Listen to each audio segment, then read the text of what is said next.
naka la ñuy def ba richesse yi nekk foofu ñu utiliser ko def ko ci askan bi. askan bi mun koo yëg loolu la ñuy xaar ci ñoom. d'accord. man dama am benn question moo ko bëgg a laaj. par rapport aux 24 000 milliards le service de la dette il tourne autour de combien. 2 000 milliards. le service de la dette. waaw le service de la dette mooy les intérêts que la dette génère chaque année. mooy taux d'intérêt bi. c'est 2500 milliards je pense. alors. Sali parfois day dugal ay coups irréguliers Sali baaxul alors. da ngaa mën a fen lu nu wax nga ni yaa ko xam te xamoo lu nu si. ndax Sonko mooy nit koo xam day daw rek foo ko xaar bu day daw Sonko ñemewul procès Sonko ñemewul jiite non leer Sonko DPG mu daw procès mu daw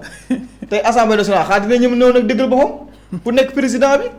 bu ko defee ñoo xam nag moom nag lan la mëne ndax Macky Sall nekkoon na fi sax président assemblée nationale avant muy jiite réew mi mais moom dafa bëgg a ñëw nekk si ombre Diomaye ba élection yi di ñëwaat mu taxaw ne day samp ndëram loolu la bëgg. est-ce que bu nekkee président de l'Assemblée nationale dina mën a def yi nga xam ne mooy ay révélations yi mu tàmm di def ak ay yenn sorties ak jouer rôle li nga xamante ne sax mën nañ jàpp ne c'est le rôle du président de la République mu koy jouer est-ce que bu nekkee président assemblée dina mën loolu aussi. non c'est-à-dire xam nga la mooy risque bi. mu nekk mu toog primature ndax bu toogee primature lu musul am Sénégal moo fi am ndax Sénégal toujours ki nga xam ne moo daan diriger. assemblée nationale ki nga xam ne moo daan yor majorité assemblée nationale mooy ki nga xam ne moom mooy le chef de l'exécutif mooy nekk le président de la République. depuis Senghor ba léegi. képp ku daan yor majorité assemblée nationale mooy ki nga xam ne moo daan nekk le chef de l'exécutif mooy le président de la République. mais bu ñu demee ba nar a am benn kii législature boo xam ne assemblée bi nga xam ne le président amul majorité bi mais le premier ministre moo yor majorité bi. bu boobaa dualité mën na am ci kaw.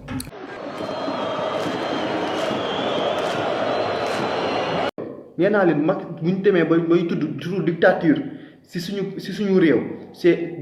opposition moo ko may Macky Sall bu demee ba am fit bëgg fee def lu ko neex mu def ko bu randal élection yi xoolal maire yi nekk Sénégal yëpp ba si maire Tivaouane maire yëpp kenn légalu si 2019 la ñu waroon dem élection ba 2021 amul kenn ku mës a taxaw résister ci ñoo xam ne ñun ñoo leen faloo comme nu ñu falee Macky Sall ma leen opposition bi dañoo bàyyi seen loxo. génnewu ma si Pastef génnewu ma si kenn ndax damaa jàpp ne 45 départements yi kenn ku nekk coordinateur ba nga fa am waroon na mën a jug résister pour que imposer élection yi am par la force bu ñu ko defoon pendant une semaine jug daa syndiqué wu kon ba léegi élection am na man loolu mooy sama position. yaa ngi dégg mu jugee si loolu ma ne leen 2022 ngi nii waxaguñu sax lu jëm élection locale ba di wax élection législative te ñun lépp lu ñu naqari suñu réew suba ba ngoon jot assemblée nationale ñoo ñu koy teg lii ba kañ ñu gis président Ousmane Sonko mu nekk nit koo xam te ni bañkat la xeexkat la comme tey nu posture bi ngeen génne si moom mës a nekk si moom damaa wax bay bëgg a dee Abdou Karim Gueye daa wax bay bëgg a dee bàyyi leen jàmbur bi bàyyi leen ko mu exprimer wu kii ma gis nii tey dama ko gëjoon a gis kii Ousmane Sonko mii ma gis tey gëjoon naa ko gis depuis parce que man damaa yaakaar ne man Ousmane Sonko mosuma ko xoolee comme un politicien non dama ko mës a gis comme un révolutionnaire ndaxte discours révolutionnaire la yor.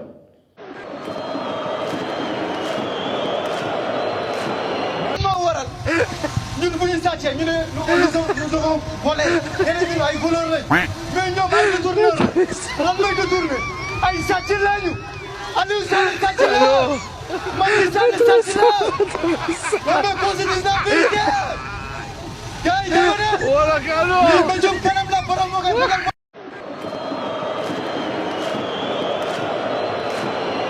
En 2016 le président Abdoulaye Wade lu ko may sañ-sañ mu nekk candidat en 2012 ndax lu modifié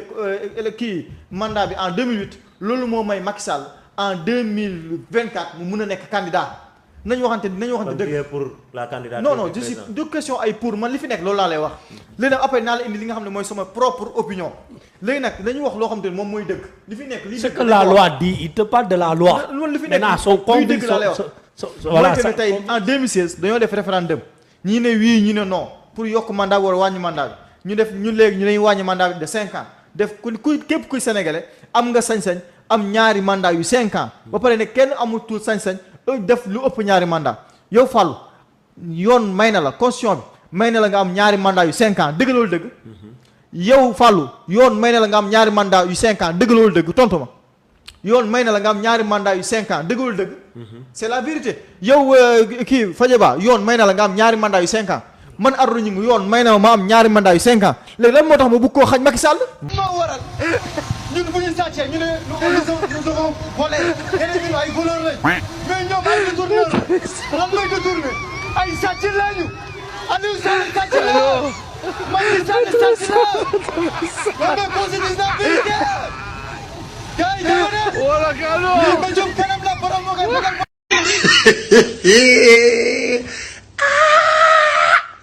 bon sama gaay sama gaay baaleen ma ak xooleen asalaamaaleykum sama gaay yi like leen vidéo bi balaa may continuer like leen vidéo bi gaay kii mooy Ardo Gningue Ardo moom ndeysaan moom nit la koo xam ne maanaam dafa jox boppam benn importance ndeysaan te amul importance bi quoi boo xoolee man genre vaurien yi du ma bëgg di wax si moom mais temps yi comme Ameth Ndoye gars yi tëj nañ ko génnewaat nañ ko moom yaru na dem na toog si roxam et yi moom moo jël affaire bi quoi moom moo ñëw kii nii te naa lay xamal benn affaire waa ji ancien activiste la woon maanaam moom activiste la woon dañ koo jàpp wulli ci brigade yeeg fu nekk commissariat yi dañ koo wulli ba mu nooy maanaam mu dem ba xam ne lii jëmatul kër sa waay bàyyi affaire activiste mi ñëw ci chronique bi maanaam man moom métier chronique moom xaw ma lu tax gars yi yëpp ko mais ñoom ñu waa chroniqueurs yi war nañoo xoolaat seen bopp parce que affaire bi yomb na torop doo def benn formation bu ñu waxee rek ngay wër ci plateau yi gis nga man lii moo tax am na ay plateau yu bari yoo xam ne suñ may invité du ma dem parce que xam la moo tax bu yàggee dañ lay soppi chroniqueur noonu nii ngay wër di dem si plateau yi di wax lu sa yoon nekkul boo fa dajee ku la ëpp xam-xam mu humilier la yooyu dafa matam moytu booy dugg si mbir da ngay dem nga jàng ko def formation bi nekkoo chroniqueur activiste nga da ngaa waroon a yem ci activiste tey ñu ngi nii humilier la direct en direct ci plateau bi yow question bi ñu lay laaj xamoo ko doo xaw ma la moo tax surtout Cheikh Bara Dolly yow tey dafa mel ne koo xam ne da nga am loo bëgg a moom xamuloo nee ko xaw ma c'est simple gis nga loolu dafa noppale laaj nañ la xamoo xaw ma kenn du la forcer kenn du la rey kenn du la fees beneen bi si topp mooy génne naa fi say vidéo bu tayee nga xas Macky Sall bu subaa nga encouragé ko xasoon nga fi Ousmane Sonko ci nga nekk actuellement nii Sonko rek ngay jëkkee ci plateau yi di ko xas plateau boo xam ne dañ fay xas Sonko da nga fay dem foo xam ne boo fa demee doo waxee Sonko lu ko xam ne jaaduwul di nga dégg dëgg doo fa nangoo dem nii nga nekkee te lu jiitu loolu fii nga doon taxaw di def say live ne nga da ngay soutenir Ousmane Sonko di ñaaw lu jaay doole gi nga xam ne moom la ko Macky Sall doon jaay doole ay jamono gis ngeen vidéo yi génnee naa lépp ngeen gisal seen bopp léegi yéen dama xamul yéen genre nit ngeen gis nga nit xam nga lan laa mënul comprendre man lan laa mënul comprendre nit naka nga mën a taxawee ngay défendre benn cause ki nga doon défendre lancé ba mu nekkoon mu ngi ci ba léegi moom soppeekuwul yow nga dem bàyyi ko fa wàññeekuwaat bëgg a jàkkaarloo waat ak moom bëgg a nekkaat opposant am bu ñu xëyaatee suba nga jigi-jikowaat mel ne du waat man nan la nit mën a melee noonu man loolu laa mënul comprendre mënuma comprendre genre nit boobu noonu nit da ngay ne lii laa gëm loolu ngay gëm da ngay gëm li nga gëm noonu bu àdduna bi yëpp taxawoon téyel fi nga téye man loolu laa gëm mais ni koo xam ne gëmoo dara maanaam da ngay topp masse bi nii di dem rek da ngay topp coow li di dem rek pour nga am sa idée wu bopp sax maanaam da ngay xool fu majorité bi nekk rek nga dem far foofu mais majorité bi fi ñu far sax boo ci àndul da ngaa war a wax ne ànduma si mais ni ko xam dañ lay yóbbaale rek bu fi coow li baree fii nga dem foofu bu jugee coow li baree foofu demaat feneen nga demaat feneen yow loolu mooy lan di toog si ay plateau di chronique te dara xamuloo amoo xam-xam jàngoo nga bëgg a nekk benn chroniqueur lii mooy chronique quoi Sénégal maanaam nu mu tuddati ministre bi nga xam ne moo yor affaire télécom yeeg affaire réseaux sociaux yi ñii nii wàllum chroniqueur yi da cee war a wax tamit parce que tamit affaire dafay yomb léegi da ngay ñëw nii rek xool affaire yi dëgër nga ñëw nekk chroniqueur plateau nga dem toog fa man xaw ma nu mu demee noonu man ñi leen di invité dañ leen di fay xaw ma lii liggéey la xaw ma comprendre ma parce que tamit invitation xanaa wala de gars yi dañ leen di invité di leen fay parce que man kii jarul invité di ko fay parce que amul xam-xam du la wax dara laara loo xam ne ni dina jëmale réew mi kanam sawaay du la ko wax ay waxu dof la ay waxu bàll puuda bu paree génn ci fàtte na la waxoon bu dajee foofu borom xam-xam day am problème parce que dina ko dugal ci débat boo xam ne du ko maîtriser du ci xam dara mu nekk foofu di sëgg di xool ay téléphone ak man daal wax dëgg moom xaaral daal ma wal leen quoi fi mu toll nii moom réew mi ni muy doxee nii bu soppeekuwul moom dinaa jël samay matuwaay nag de waaw parce que am na loo xam dafa war a dakk réew mi dafa am yoon lii may gis ci penc mi lii jaaduwul ku jóg nekk chroniqueur nga toog di wax lu la neex di ratatata gis nga boo fekkente ni nii amoo compétence nekk chroniqueur wala nekk journaliste da ngay dem nga ubbi sa chaîne YouTube gis naa la sax mais da ngay dem ubbi sa chaîne YouTube foofu noonu bu ko defee niveau bi nga am yow ci xam-xam nga waxee say abonné foofu noonu ñoom dinañ la déggee foofu dinañ la comprendre foofu mais nag di dem ci ay plateau moom sa waay moytu ko parce que bu dee chaîne YouTube maa ngi nii sama bopp kese laa toogal di wax ñi may seetaan xanaa ñoo may wéetali mais bu doon dama toog ak débat koo xamante ne ni moo ma ëpp niveau fuuf ba noppi ma bëgg au lieu que ma d'accord ci li muy wax ma bëgg ko teggi te du ma fa teg dara nag xam nga day xaw a métti bu fekkee yaa am ëpp niveau yaa ngi wax lu mu maîtriser wul du ma la weddi damay bàyyi ba mu leer ma ne li ngay wax du dëgg kay ma weddi la mais nag ñëw di weddi koo xam ne buñ xóotalee ci débat bi da ngay échec da ngay taxaw doo dem loolu lu ci jar weddi booy weddi nit da ngay fekk nga tolloog moom xam-xam wala nga xam li muy wax sax lu mu doon mais ñëw rek toog di weddi yéen daal bëggoo leen Sonko rek mooy wax ji bëggoo leen Sonko luñ wax ci moom lu baax ngeen ne du dëgg te du dëgg bi doo leen ko indil preuve xoole ba kooku bëgg mu ko woowee tur boobu c'est parce que mooy loolu quoi waaye ma wax Badara Gadiaga rek Badara Gadiaga fii la taxaw di wax affaire le pays en ruine yéen a ngi fàttali ko waxam jooju. Aujourd'hui, nous avons trouvé un État en ruine. L'investisseur bi nekk en Europe l'investisseur bi nekk aux États-Unis nekk fu nekk day googliser turu Ousmane Sonko bu waxee day sonné ci téléphone am Ousmane Sonko nan lay toogee 2 mois mu falu mu def déclaration ni ils veulent déstabiliser ce pays. En Turquie, le Premier ministre estime que son pays est victime d'une tentative d'assassinat. Recep Tayyip Erdogan fait allusion au scandale de corruption qui éclabousse le pouvoir exécutif. Dans une allocution ce samedi, le chef du gouvernement islamo-conservateur s'en est pris à ceux qui, selon lui, veulent déstabiliser la Turquie, parlant de complots perpétrés par des magistrats. Un investisseur di ko lire ñu dawalaat 4 mois nga ni l'État est en ruine. Karina Chabour, bonjour. Bonjour. C'est vrai que la Turquie a profondément changé ces 10 dernières années. Oui, absolument. Pour comprendre cette popularité de Recep Tayyip Erdogan, il suffit de se plonger au cœur de la Turquie. Le pays s'est fortement enrichi ces dernières années. Il s'est doté de routes, de ponts, d'hôpitaux, mais aussi de centrales électriques ou d'une classe d'exportateurs très actifs, ces fameux tigres d'Anatolie qui rivalisent avec les Chinois sur les marchés extérieurs. Et puis aussi, le niveau de vie des Turcs s'est beaucoup amélioré ces dernières années. Le revenu moyen a été multiplié par 3, le PIB par 4, de quoi faire émerger une classe moyenne importante et attirer d'importants investissements étrangers. Wala ruine ñaari moy amna bu mu ci xamul lu muy signifier parce que état mom c'est l'ensemble des pouvoirs d'autorité yu nekk ci dëkk yi ruine moy décombre manam fu mab. L'Assemblée nationale dans les rangs de ceux qui se disent être des opposants non seulement à Emmanuel Macron mais à la politique qui est menée par Emmanuel Macron. C'est qu'il y a un dérapage budgétaire absolument insensé. Vous avez rappelé les chiffres du déficit, on pourrait parler de la dette qui augmente inexorablement sous Emmanuel Macron, c'est-à-dire que ce gouvernement ne tient pas les comptes de la France, il laisse la France s'endetter, s'enfoncer dans des comptes qui virent dans le rouge, ça veut dire que les générations suivantes seront évidemment très impactées. Alors Marine Le Pen dit que notre pays est en situation de ruine, vraiment ? Oui, absolument. Il ruine la France, il ruine les Français. Savoir monter la criminalité organisée dans certains quartiers de l'Hexagone français, en métropole, on se dit qu'on en prend, hélas, peut-être un peu le chemin. Il n'y a pas 36 solutions. Je pense que Mayotte, c'est le symbole de la ruine de l'État. C'est un État en ruine. lan mooy moo état en ruine. c'est ça, ferme ta gueule. Il y a des mecs ni l'état est en ruine. waaw léegi yow ngay investir foofu da nga fa indi sa xaalis. François Fillon n'a pas hésité à affirmer que la France est en situation de faillite financière. Je suis à la tête d'un État qui est en situation de faillite sur le plan financier. Un État bu la bàyyi stade bu bees tàq sur le plan sportif bàyyi la arène nationale bu bees tàq bu amul woon bàyyi la beneen boo xamante ni Kagame ba mu ñëwee da ko doon seetaan ni da koy def dëkkam pour basket. Le Parc des Princes, l'Orange Vélodrome,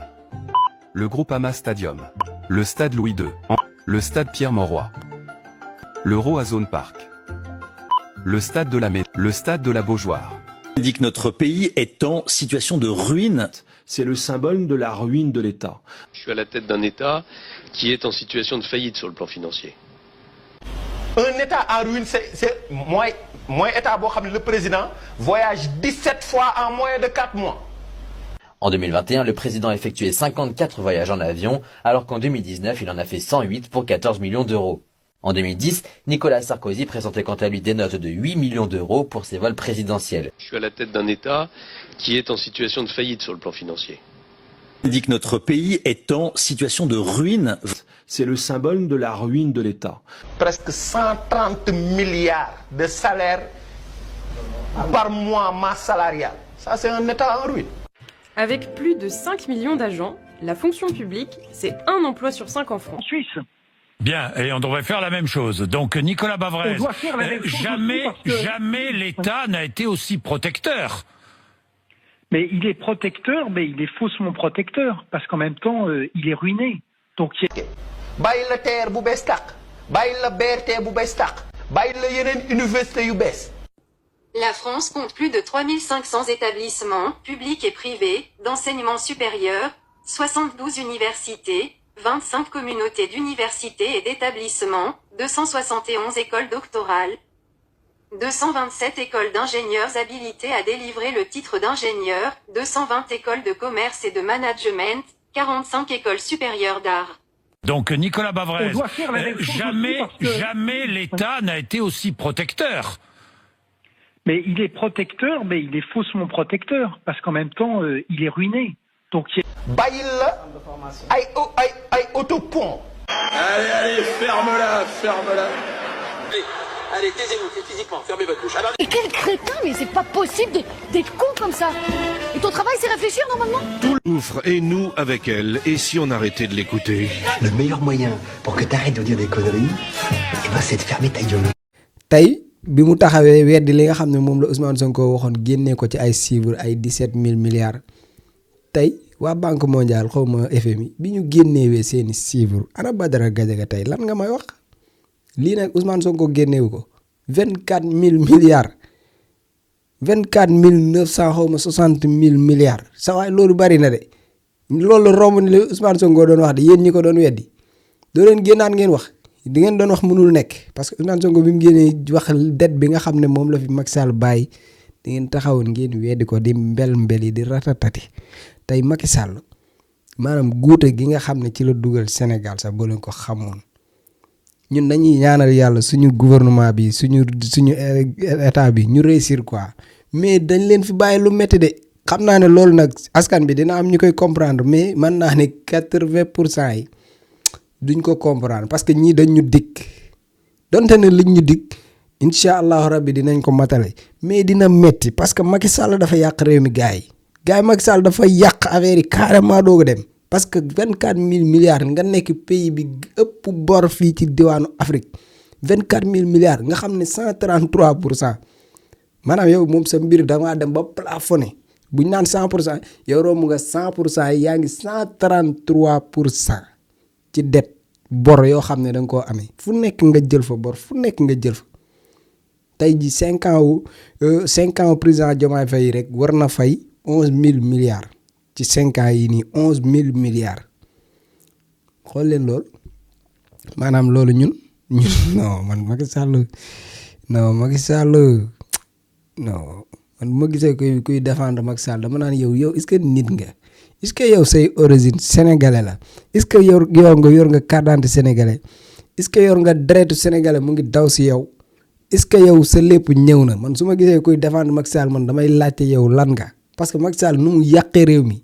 yow say doom yi moom yow mi may seetaan say doom yi di ñëw dañuy sibir li fi Macky Sall def sur 24 000 milliards am yi say doom dañ koy sibir samay doom dañ koy sibir boo moytuwul sax suñuy sët dañuy sibir loolu noonu yàlla ñu dimbali nag jëlee leen fi jox ñu ñeneen ñu gën ñooñu mais gis nga buñ fi continué woon di nekk non di ngeen fi gis ku jël suuf nii dajale ko def ci ndox di ko mëq comme cere parce que Macky Sall man yàlla nañu yàlla àtteeg Macky Sall Macky yàlla nañu yàlla àtteeg yow di nga ñëwaat de xaw ma fooy jaar mais dinañ la jëli te buñ lay jëli duñ la dugal avion duñ la dugal bato gaal lañ lay dugal te yaay joow gaal gi ñëw boo egsee al xayru ñu àtte la boo egsiwul tamit sa affaire la mais l'essentiel yow dinañ la jëli parce que Macky ni nga yàqee réew mi da nga ameel ay liir yu doog a judd sax da nga leen ameel àq yow ñu la bëgg a wax yëpp su ma la ko waxoon gis nga yow Macky su ma la xaar ma yemale fi vidéo su ma toppee sama xol dinaa wax fii Macky loo xam ni garaaw daa ma coupé vidéo bi quoi. Khadim Samb santaat naa la gërëm naa la kaddu gi nga wax Isma Diom nekk na kaddu gu rafet dégg naa lool it bi ma ko gisee démb ci ndaje Touba bi moom it mu di as gor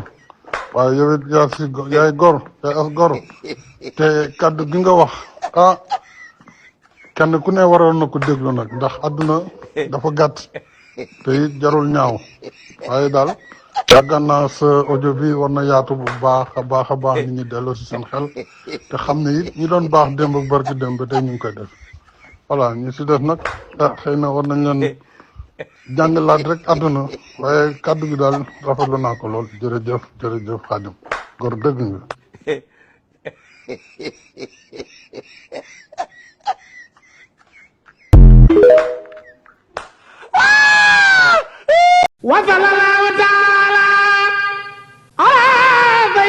secret Cheikh Sidil Mukhtar ñaan yàlla Cheikh Sidil Mukhtar ibnu Cheikh Mouhamadul Amin ñu ngi toog ak sëtam Cheikh Abdoul Aziz Mbacké borom fas nga xam ne da ko donnee ci ay maamam di fas gu baax ci néew kattan ak ngóora Cheikh Abdoul Aziz ana fa suñu fas gi. waaw bisimilah sëñ buur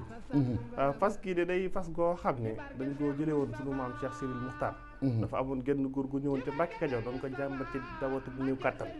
fas la goo xam ne nag dafa bokkoon ci kàggu yi suñ baara yoo xam dafa jóge woon ci Sirul Masoon waaye giñ naa ci yàlla képp koo xam ne nga am jafe-jafe néew kattan moo xam ne ngay sëy di gaaw di yegg mbaas sàkkat delluwaat waxtu woo ko takkee takk léegi gis léegi rek ndax fas gi nag leen rek a koy toj mooy toog ci gën waaye képp ko am jafe-jafe néew kattan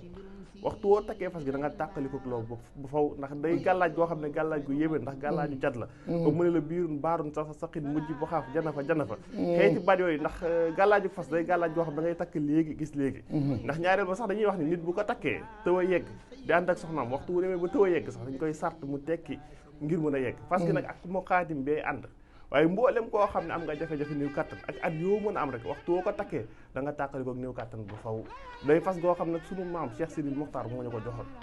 muy lu waay donnu def lay ruus Cheikh Sidil Mukhtar juróom-ñaareelu xalifa Cheikhul Khadim jàmbaar ja ñaankat yàlla bi kon yow mee seetaan wooteel ci numéro bi commandé ci fas gi ak fu mën a nekk ci àdduna dana la fa fekk ngir faj say aajo ci néew kattan ci bi néegu sëy am Sidi Lamine Bara moo sañ a fat dàmpamu. waaw di leen wax ne nag maa ngi ànd ak Serigne Abdou Aziz Mbacké di ñaankat boobu nga xam ne macha allah lépp lu jëm ci wàllu ngóora yàlla may na ko ci tawfeex boo xam ne ku ci am jafe-jafe rek boo jokkoo ak Serigne Abdou Aziz bu soobee yàlla sa aajo dina faju numéro téléphone bi moo nekk noonu ci suuf mais tamit day ñaan day listixaar kon nag jokkoo leen ak Serigne Abdou Aziz.